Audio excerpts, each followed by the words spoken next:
Welcome. Thank you. You founded the Hare Krishna movement some 7 years ago in 1967, did you not? Yes.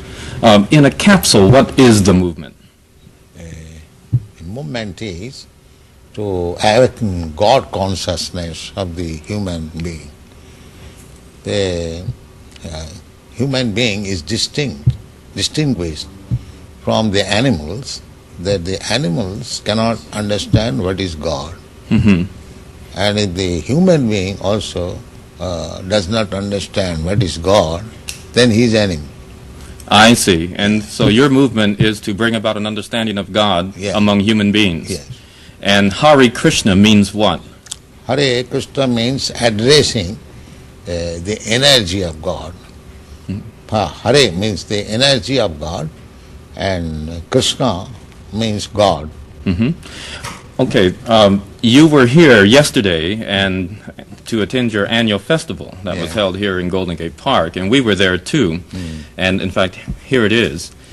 A few thousand people came out to hear it. How many people are now disciples of the Krishna consciousness movement? Dedicated life, about 10,000. About 10,000 dedicated in ones. the Western world. Mm-hmm. Your Grace, is there any significance at all in the shaved head? Why are heads shaved? We keep ourselves very clean, that's all. Oh, it's just a cleanliness thing? Yes. Is there any significance in the color of the robes? At least at the present moment, people think that by keeping long hair, it becomes very beautiful. I see. Yes. So we are against that. Mm-hmm. Just as simple as that. Is there any significance in the yellow robes? Yellow robe is the dress, those who are dedicated. Mm-hmm. Yes. It could very well have been a blue robe. It's something that was arrived at. This saffron. Mm-hmm. Mm-hmm. Your Grace, why do you feel that so many people are pulling away from the traditional religions in this country, such as Christianity and so forth, and going for the trying to understand the Eastern religions? We hear a lot of Swamis and gurus and other type of yogi and so forth. Why do you feel that people are pulling away from the traditional Christian standards here? But we see that the Christian churches, especially I have seen in London, mostly closed. People are not interested, or the Christian leaders, they cannot make them interested. Why? Did Christianity fail the people, which is why they're turning to other things? Or? I think so. Mm-hmm. Mm-hmm.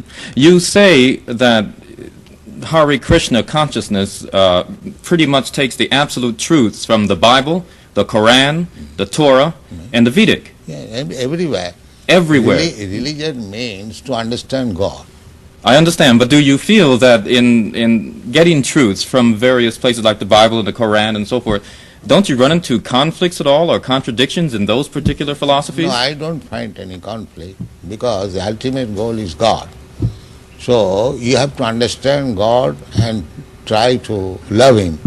So you can go through any religious process. If the goal is attained, that you understand what is goal, and you try to love Him, then your life is perfect.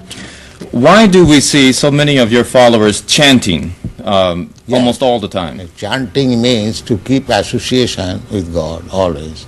So you have to audibly chant Hare Krishna? Yes. This is transcendental vibration.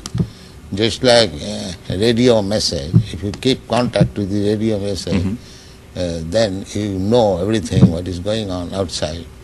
Similarly, this transcendental sound, Hare Krishna, if you chant, then you keep connection with God directly.